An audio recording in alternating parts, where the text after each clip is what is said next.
Hoy vamos a hablar sobre la historia del movimiento indígena en Ecuador y su papel durante la crisis de octubre de 2019. Ecuador tiene 1.1 millón de personas indígenas, o alrededor de 1 de cada 16 ecuatorianos. Como en muchos otros países de América Latina, la población indígena en Ecuador es marginada y tiene tasa alta de pobreza. Después de siglos de discriminación, los ecuatorianos indígenas son 4.5 veces más probables para vivir en pobreza.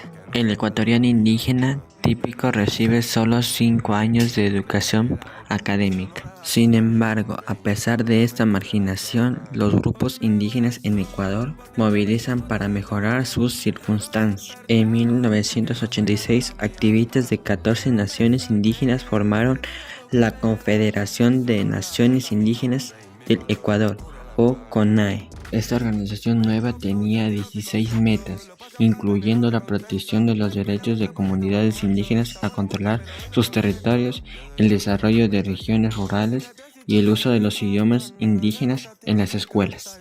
Solo 2 años después, en 1988, activistas de CONAE presionaron al gobierno para establecer un sistema de escuelas públicas bilingües para estudiantes indígenas. Ahora hay más de 2.500 escuelas indígenas en Ecuador. En 1998, Ecuador escribió una constitución nueva que dio derechos fundamentales a las comunidades indígenas. En 1997 y 2000, campañas de protestas dirigidas por CONAE derrocaron a 2 presidentes ecuatorianos. Durante la administración del presidente Rafael Correa, que empezó en 2007, activistas indígenas pensaban del gobierno central como un aliado ocasional. Su administración adoptaba políticas socialistas que eran populares entre personas pobres, y Correa era el primer presidente del Ecuador que sabía quichua. Sin embargo, en 2017 Lenín Moreno reemplazó a Rafael Correa como presidente del Ecuador. Por el contrario, el presidente Correa Moreno rechazó las políticas socialistas a favor de una economía neoliberal y un acuerdo para asegurar un crédito del Fondo Monetario Internacional. En octubre de 2019, como parte de este acuerdo, el presidente Moreno eliminó los subsidios del combustible. Sin los subsidios, muchos granjeros indígenas tenían miedo que no puedan pagar el costo del petróleo para transportar sus productos a los mercados.